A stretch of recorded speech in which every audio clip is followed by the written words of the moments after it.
오늘은 11월 다섯째 주 그룹키티 나눔 기브온을 구한 여호수아입니다. 사실은 별로 구해주고 싶지 않을 것 같아요. 얄밉잖아요.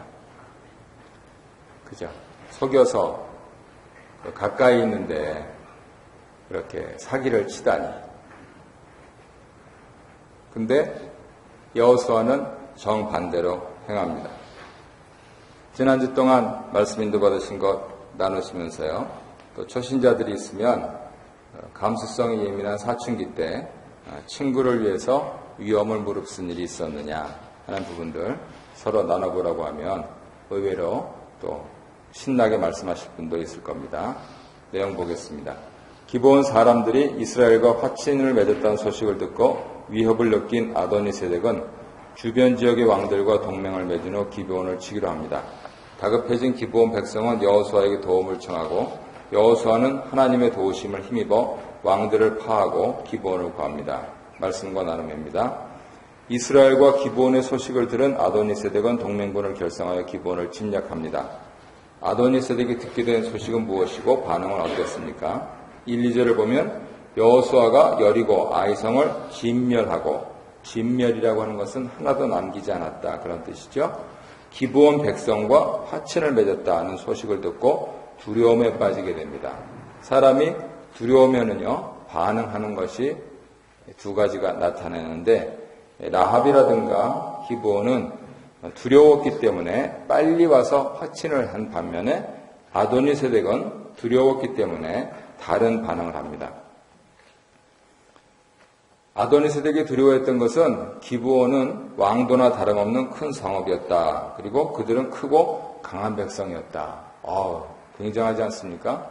이런 사람들이 사기를 쳐서 거짓부렁으로 화친을 맺고 평화제를 맺고 물 깊고 나무 패는 자가 되면서 노예가 됐다. 굉장한 일입니다. 그러니까 자기와 비슷한 체급의 사람이 그렇게 이제 복속됐다라고 하는 얘기를 듣고 더 두려웠다는 것이죠. 특별히 성경은 예루살렘 왕 아도니세덱이다 그러는데 사실 이 예루살렘은 후에 다윗이 왕이 되는 곳입니다.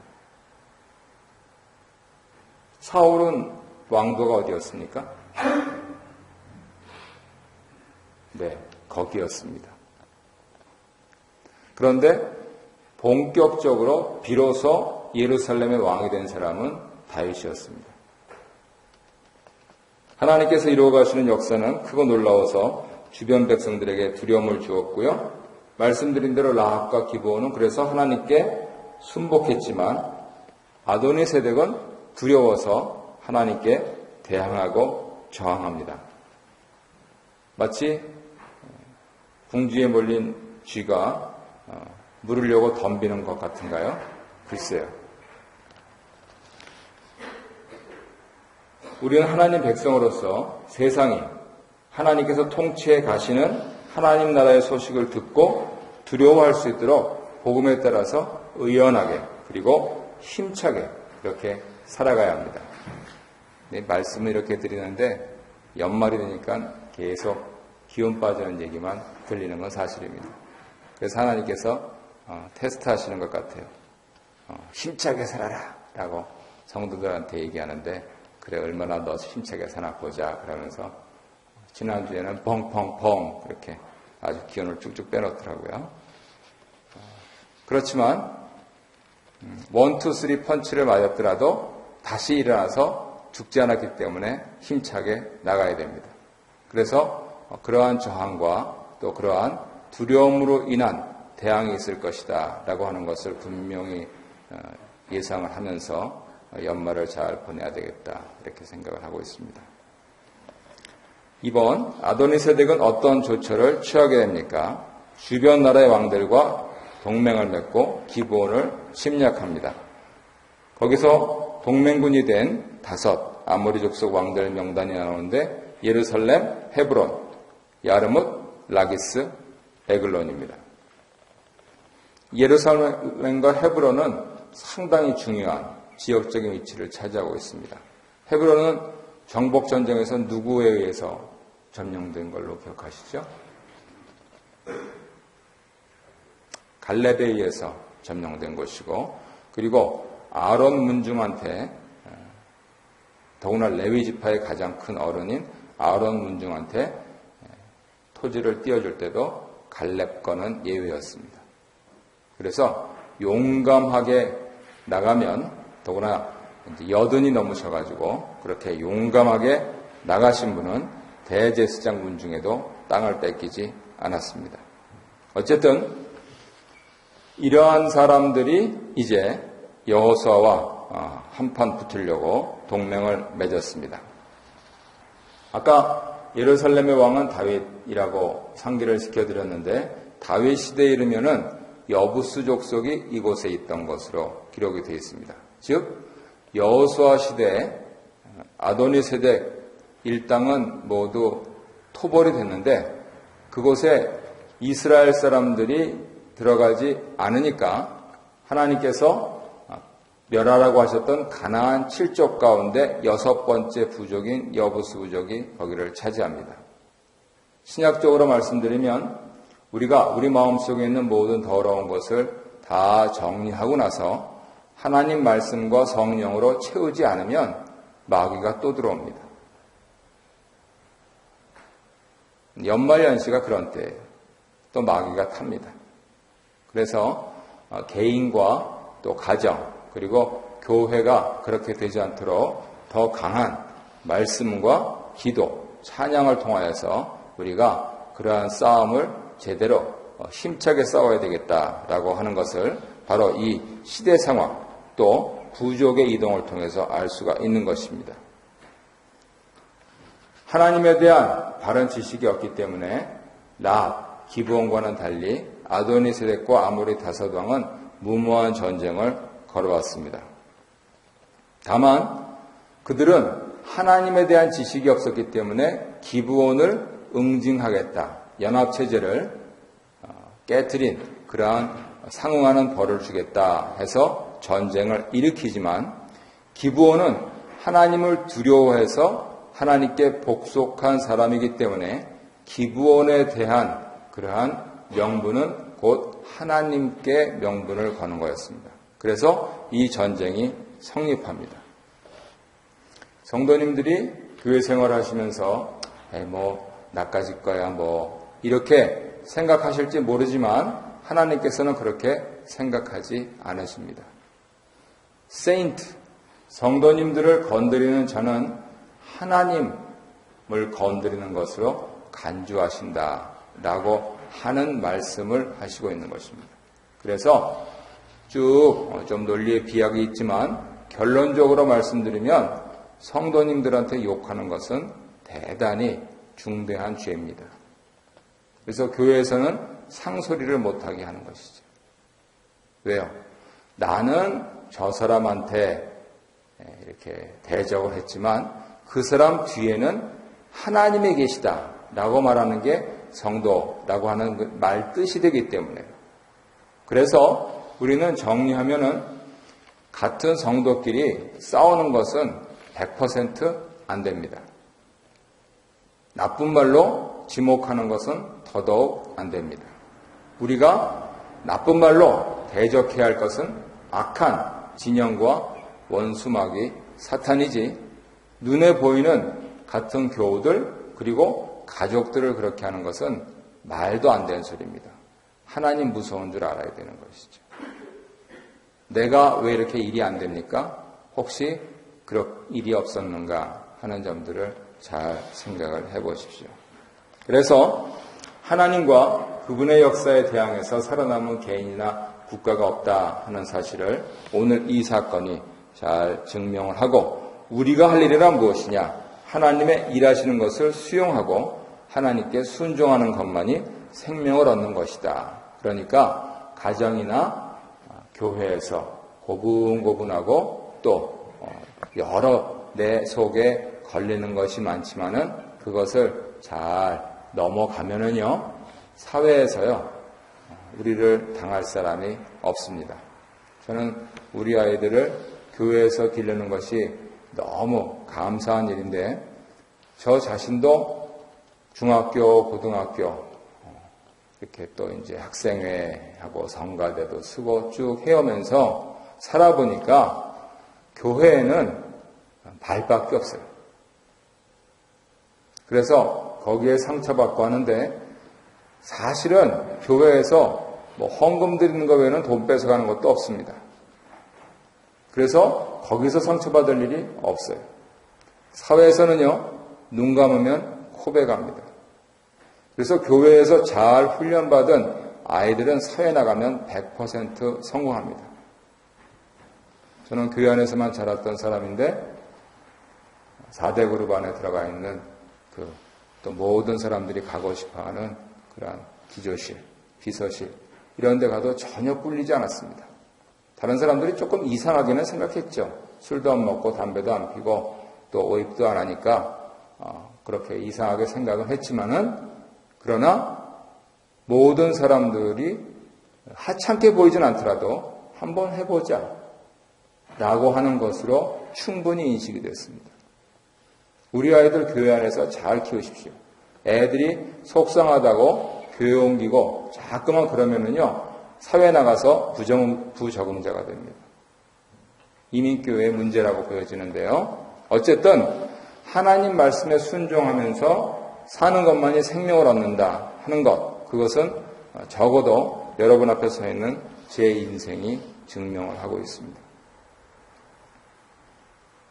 우리 자녀들 혹시 교회 안 다니시는 분이 있으시면 내 손주들, 내 생전에 그러한 교회 사람으로 만들겠다. 그래서 사회에서 뛰어난 인재가 되게 하겠다 하는 그러한 거룩한 욕심들을 생각을 해보시길 바랍니다. 나눔 1번 함께 읽겠습니다. 예루살렘은 아도니세덱은 여호수아가 아이성을 정복한 것과 기브온 백성이 이스라엘과 화친을 맺었다는 소식을 듣고 큰 두려움을 느끼게 됩니다. 이에 주변 왕들과 동맹군을 형성하여 기브온을 침략합니다. 우리가 세상을 두려워하기보다 세상이 하나님 나라 소식을 듣고 두려워하도록 하기 위해서 있는 이들에게 필요한 것은 무엇입니까? 서로 이야기해 봅시다. 한 가지 팁을 드리면 저는 사회에서 직장 생활하면서 강한 분한테는 강하게, 약한 분한테는 약하게 하겠다라고 하는 원칙을 세웠습니다. 대부분 안 그렇더라고요. 명문대 나오시고 또 국회의장 아들도 같이 근무하고 그랬었는데요. 강한 사람한테 약하더라고요. 약한 사람한테 강하고요. 그래서 당시에는 사무실에서 담배도 피고 여직원들이 차 심부름도 하고 이러던 시대였는데 아랫사람들한테는 인격적인 모멸감을 주고 또 윗상사들한테는 그 고과 일점 더 받으려고 굽신거리고 그것이 세상이라는 것이죠. 그러면 하나님 나라 백성이 세상에 영향을 끼칠 수 있는 것은 역류하는 것입니다. 그들의 논리가 그렇다면 강한 자에게는 강하게, 약한 자에게는 약하게. 그래서 저는 예수님이 좋아요.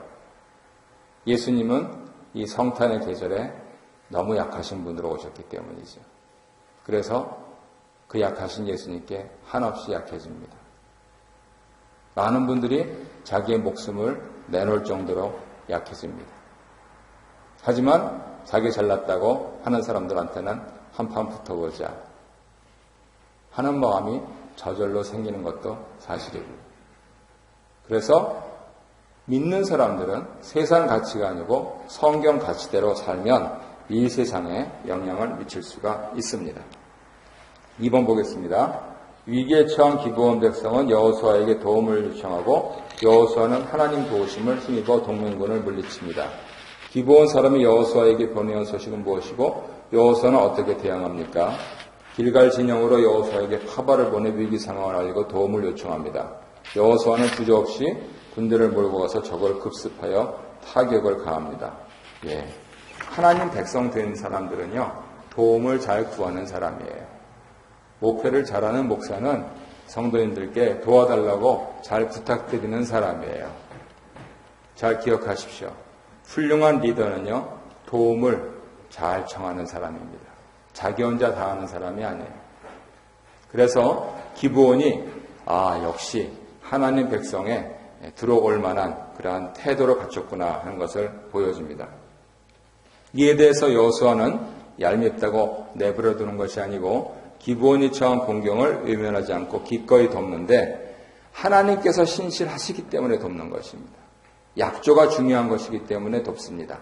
약속을 귀중하게 여기는 사람은 언약을 귀중하게 여기죠. 친구와의 약속을 깨는 사람은 배우자와의 언약을 깰 수 있는 사람입니다. 작은 것에 충성할 때 큰 것을 이룰 수가 있다는 것이죠. 그래서 하나님 나라의 능력은 가장 작은 자와 함께 할 수 있는 겸손함, 온유함에 달려있고 바로 그것을 용기라고 부르는 것이죠. 그리고 바로 그것을 사랑이라고 부르는 것이죠. 이 자리에 모신 분들이 성탄의 계절에 이러한 그리스도의 사랑을 실천하시면 좋겠습니다. 오늘 구세군 남비 지나시면 그냥 지나치지 마시고 소액이라도 넣으세요. 우리를 대신해서 불쌍한 사람들 돕는 겁니다. 우리 교회 벌써 5년 넘도록 홈리스 사역 안 하지 않습니까? 하지만 그분들이 대신하니까 하나님 죄송합니다 하면서 그렇게 넣으세요. 2번 보겠습니다. 하나님께서는 어떤 방식으로 여호수아를 도우십니까? 큰 우박덩이, 배구라고 합니다. 이것을 내주셔서 패퇴하는 남은 적들을 섬멸하십니다. 백주 대낮에 배구가 내려서 5왕 연합군이 망했습니다. 우박은 하나님 징벌의 상징인데요.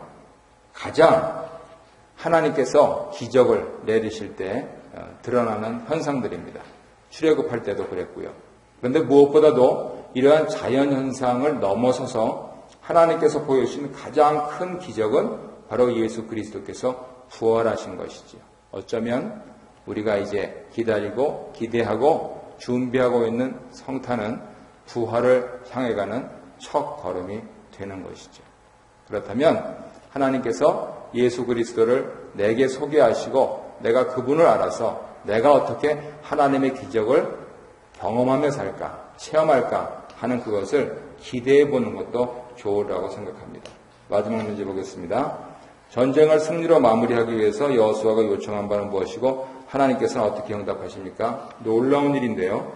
전투를 마무리하기 위해서 여호수아는 태양과 달의 멈춤을 요청하고 하나님께서는 기적적인 방식으로 개입하셔서 전투를 승리로 이끄셨습니다. 요즘에는 많이 이런 얘기가 들리지 않는데요. 저는 아버지께 설교를 들으면서 하도 자주 들었습니다. 나사에서 우주선을 쏘아 올리는데 오차가 생기더라는 것이에요. 그랬을 때 크리스천 과학자 한 분이 바로 여기에 있는 이 내용을 가지고 이경표에서 이렇게 기록됐다 그러니까 그것을 가산을 해봐라 라고 해가지고 제대로 맞았다 하는 그 얘기를 어디서 들으셨는지 계속해서 설교 때 인용을 하셨습니다. 하지만 요즘에는 이렇게 설명하더군요. 성경은 과학책이 아니다. 성경은 신앙책이다. 그러니까 하나님께서 우리의 신앙을 불러일으키시기 위해서 그러한 기적까지도 다 행사하시니까 하나님의 기적을 기대하고 믿고 따라라.